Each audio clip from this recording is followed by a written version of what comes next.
Nous sommes tous patients et donc potentiellement confrontés un jour à la question de la responsabilité médicale. Nous recevons aujourd'hui Maître Dominique Arcadio, avocat en droit des victimes, qui va nous parler de l'architecture de la responsabilité civile au prisme de la loi Kouchner. Maître Dominique Arcadio, bonjour et bienvenue. Bonjour.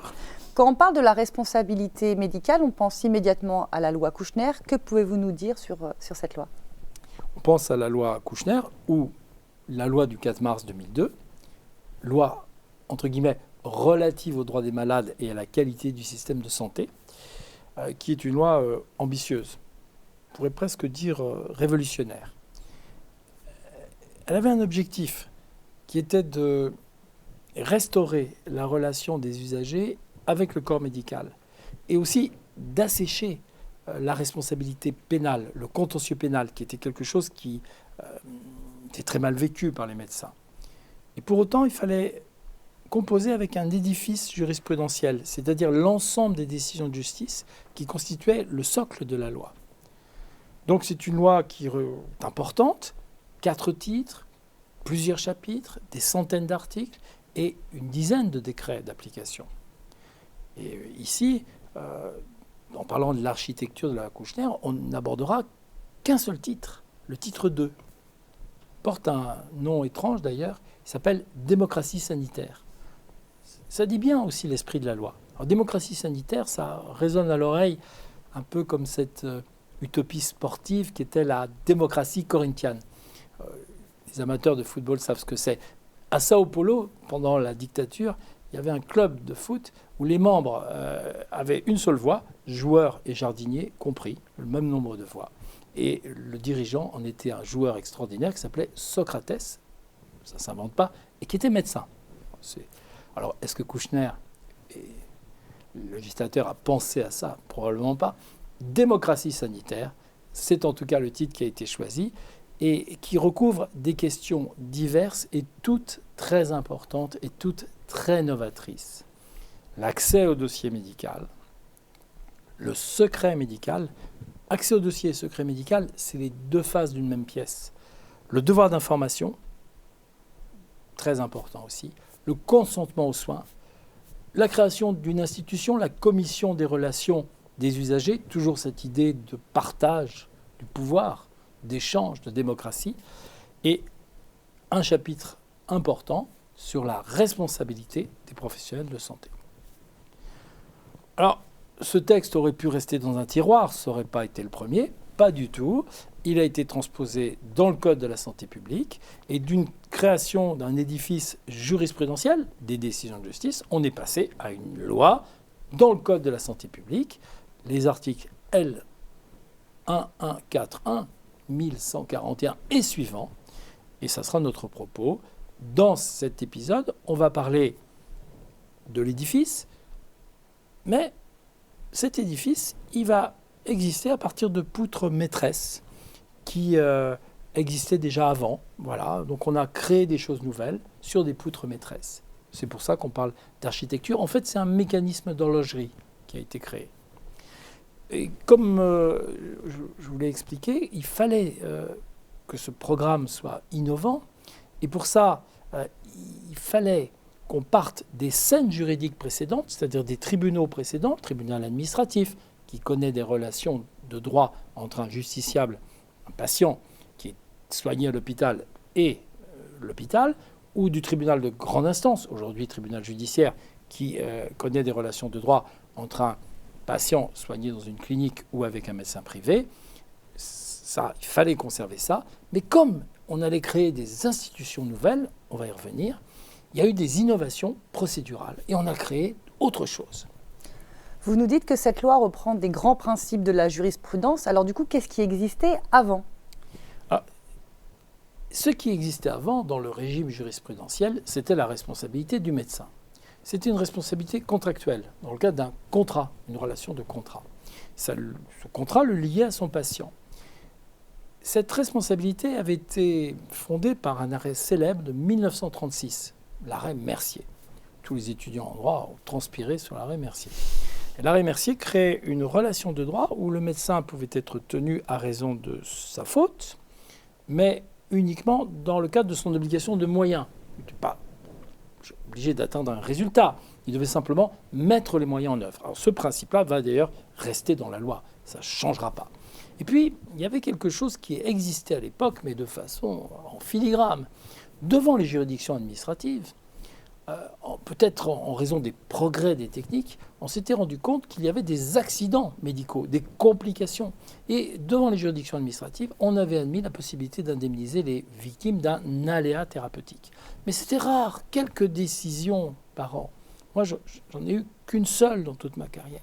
Il fallait que ce soit des taux d'incapacité très élevés et il fallait que ce soit des accidents qui se produisent devant la juridiction administrative. Et les juges civils ne voulaient pas accepter cette notion.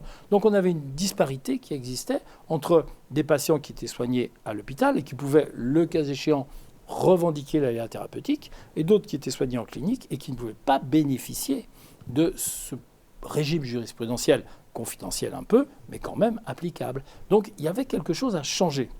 Il était temps que ça change et la loi a apporté beaucoup de choses de ce point de vue-là. Cette loi Kouchner, justement, aujourd'hui, elle s'adresse à qui et devant quelle juridiction ?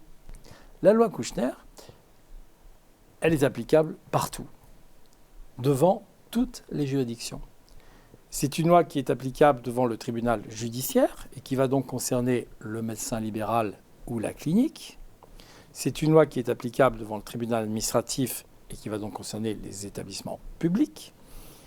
C'est une loi qui va concerner tous les patients. Mais devant le tribunal pénal, répressif, qui statue parfois sur les dommages et intérêts, la dimension aléa thérapeutique ne sera pas applicable. Voilà. C'est une loi en tout cas qui va aujourd'hui permettre à un justiciable d'utiliser les bénéfices de nouveaux textes devant toutes les juridictions. Mais la particularité de la loi, c'est qu'elle a, en plus de ces tribunaux judiciaires et de ces tribunaux administratifs, créé deux institutions pour en faciliter l'application. Ces deux institutions sont des créations ex nihilo de la loi. C'est l'ONIAM, l'Office national d'indemnisation des accidents médicaux, et ce sont les CCI, les commissions de conciliation et d'indemnisation des accidents médicaux. Justement, à quoi servent ces deux organismes ? L'ONIAM, les CCI, deux organismes avec des fonctions différentes, mais qui marchent de pair. L'ONIAM, c'est un organisme d'État qui est situé à Bagnolet, financé par la Sécurité sociale. Il a plusieurs missions. Sa mission première, c'est une mission d'indemnisation des aléas thérapeutiques. On n'utilise plus cette expression, on parlera d'accidents médicaux non fautifs. Et également, mission d'indemnisation des infections nosocomiales lorsque leurs conséquences sont très importantes, supérieures à 25%. Il a également une mission de substitution. Son rôle, c'est de se substituer aux assureurs qui ne voudraient pas répondre aux obligations de paiement. Et puis il a un rôle aujourd'hui de plus en plus important dans des régimes de responsabilité sans faute, tels que les vaccinations obligatoires. C'est un sujet qui va nous intéresser avec cette période de crise sanitaire. L'hépatite B, l'hépatite C sont des vaccinations obligatoires. Elles peuvent entraîner, dans des cas rares, mais qui existent, des accidents médicaux pour les gens qui en bénéficient. C'est l'ONIAM qui indemnise, dans certaines circonstances évidemment, ce type d'accident. Également, un rôle pour répondre aux conséquences du benfluorex, c'est le Mediator, on en a assez parlé pour que j'y revienne pas, aux conséquences des contaminations sanguines, VHIV, hépatite B, et aujourd'hui aux conséquences de la dépakine. C'est le valproate de sodium, c'est la dépakine. Et c'est également un organisme qui a un rôle de financeur des CCI, au point d'ailleurs qu'on confonde souvent la scène juridique, la commission de conciliation et d'indemnisation, la CCI, et le régleur, qui est l'ONIAM. Les gens disent « j'ai saisi l'ONIAM ». Non, on saisit la CCI, et l'ONIAM est l'organisme qui assure le fonctionnement des CCI. La CCI, c'est différent. La CCI, c'est une commission de conciliation et d'indemnisation des accidents médicaux. C'est presque un OJNI, objet juridique non identifié. Ça n'existait pas avant la loi de 2002. Avant la loi de 2002, on avait les juridictions. Et aujourd'hui, en plus des juridictions, on a les CCI. Alors pourquoi les CCI ?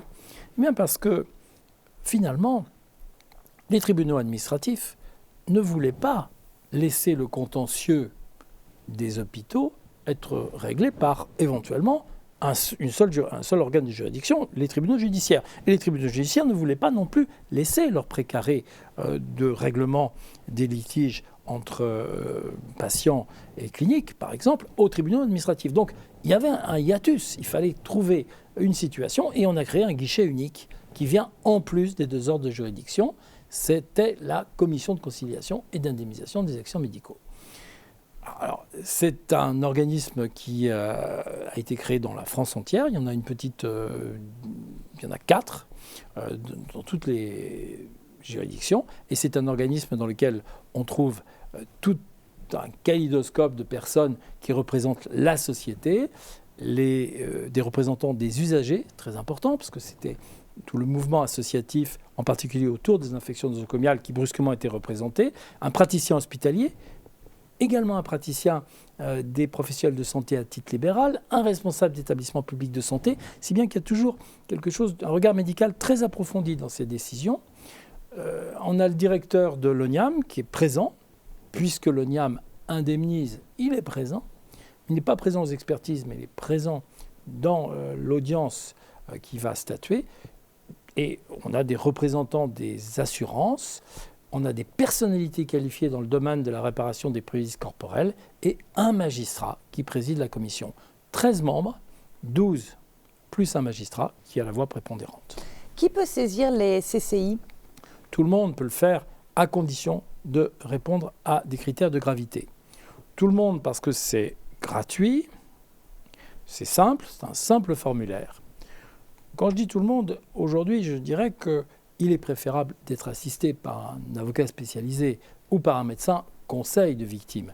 Parce que la personne qui va se retrouver seule dans une expertise CCI va être confrontée à un dialogue ou à une expertise où on retrouvera les représentants des médecins des compagnies d'assurance, les avocats des médecins des compagnies d'assurance qui vont défendre la personne mise en cause. Donc si on veut créer une égalité, même si en théorie c'est possible pour tout justiciable d'aller devant la CCI, ça implique quand même d'être assisté. Mais ça n'est ouvert qu'aux cas les plus graves, puisque les critères de compétence sont un taux d'incapacité supérieur à 24%. En gros, au-delà de 25%, supérieur à 24%. La perte d'un œil, par exemple, c'est un taux d'incapacité de 25%. La cécité, taux d'incapacité de 25%. Dans ce cas-là, on peut saisir la CCI. Le PANARI, vous ne saisissez pas la CCI. Comme le législateur a pensé qu'il fallait trouver des accommodements à ce texte un peu rigide, on a admis aussi que les arrêts de travail supérieur d'une durée de 6 mois pouvait permettre de saisir la CCI, ou qu'un déficit physiologique de 50% pendant 6 mois pouvait permettre de le faire. Et puis on a admis aussi, à titre exceptionnel, l'inaptitude professionnelle comme critère, également les troubles graves dans les conditions d'existence, un peu un fourre-tout, mais qui permettra de prendre en compte des situations atypiques. Alors, c'est vraiment aujourd'hui un mode de saisine, un mode de règlement des litiges médicaux très utilisé. Et de mon point de vue, satisfaisant. Mais cette opinion n'est pas partagée par tous les avocats, mais notre expérience, qui est l'expérience d'une saisine depuis des années de la CCI à Lyon, à Nancy, à Bordeaux, à Strasbourg, etc. Il n'y a que Montreuil qui manque encore au palmarès, si j'ose dire. Ça m'a permis de me rendre compte qu'on avait souvent des collèges d'experts rompus à l'exercice. Ils sont contrôlés par la CNAMET, c'est plutôt des bons experts, connaissent bien la chose. On a une proximité relative de l'expertise. On ne va pas faire une expertise, quand on est à Lyon, on ne va pas faire une expertise à Bordeaux. On va trouver une expertise souvent. Les experts sont de Marseille, sont de Dijon, sont de Châlons. C'est quand même intéressant. Ce sont des expertises gratuites. Quand on connaît le coût d'une expertise judiciaire pour un justiciable, c'est un élément clé. Ça peut être une faiblesse pour nous, c'est que les experts rendent des rapports qui sont adressés tout de suite à la CCI sans répondre à ce qu'on appelle un pré-rapport, qui nous permet de critiquer éventuellement le rapport pour éventuellement faire changer sur certains points de détail. Donc c'est une procédure quand même un peu expéditive, c'est son but, c'est sa raison d'être. Il faut que ça aille vite, parce qu'on s'est rendu compte, à juste titre, que la justice était trop longue et que c'est difficile à vivre pour des victimes. Alors, si on parle de la procédure CCI, on va dire aussi que c'est quand même une procédure où l'avocat, éventuellement le médecin qui va intervenir pour la victime, tiennent leur place. Il faut faire un mémoire écrit, un petit peu comme on fait devant les tribunaux, et on va plaider le dossier devant la CCI et devant la commission. Et à ce moment-là, la commission rend un avis. C'est ça la particularité. C'est un cercle vertueux. On ne vous impose pas une décision de justice qui serait obligatoire et exécutoire par voie d'huissier, le cas échéant. On va, du point de vue de la CCI, inviter l'assureur de l'établissement, par hypothèse, ou l'ONIAM, à réparer le préjudice de la victime. Mais c'est une simple invitation. Il arrive parfois que cette invitation ne soit pas suivie des faits, et il arrive que l'assureur ne fasse pas allégeance et n'accepte pas la décision. 10% des cas, pas plus. Mais ces 10% sont assez ennuyeux. Et là, il faut bien faire quelque chose. Et là, qu'est-ce qu'on fait ? Eh bien là, on peut revenir au système antérieur. C'est-à-dire qu'on peut aller saisir les tribunaux qui existaient avant la loi et qui sont toujours en application. Alors, si on saisit le tribunal va trancher, mais le dispositif créé par la loi Kouchner est assez extraordinaire puisqu'il permet la possibilité à l'ONIAM de se substituer à l'assureur qui ne voudrait pas régler. L'ONIAM verse les indemnités à la victime et ensuite récupère cette indemnité sur l'assureur. Maître, pour résumer votre propos, que pourriez-vous nous dire ? Si l'on devait faire une conclusion, on devrait comprendre que la loi Kouchner s'applique à toutes les scènes juridiques. La loi est un socle qui s'applique aux juridictions administratives, qui s'applique aux juridictions civiles et qui s'applique à la CCI. On doit bannir l'idée, souvent répandue, que la CCI, les commissions de conciliation et d'indemnisation, serait réservée aux accidents médicaux non fautifs. Non, les CCI vont apprécier également les fautes éventuelles et donc les accidents médicaux fautifs. Les CCI vont appliquer l'ensemble de la loi. On doit retenir que c'est un corpus de textes qui crée un régime très fort d'indemnisation des victimes et que dans ce régime, un personnage sera tout de même important, c'est l'expert médical. L'expert médical aura une influence forte qui va forcément se retrouver dans la solution juridique de l'avis. Que ce soit l'avis devant une juridiction administrative, l'avis devant une juridiction civile, devant la CCI.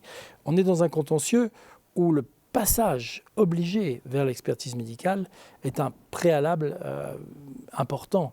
Et c'est vraiment pour ça aussi qu'on est en présence d'une loi où le recours à des aides techniques, des médecins conseils, des avocats qui connaissent la matière, est un recours un peu obligatoire. C'est-à-dire qu'en voulant bien faire, la loi a admis la possibilité à chacun de présenter sa demande sans dépenser d'argent. C'est tout à fait possible, ça reste possible.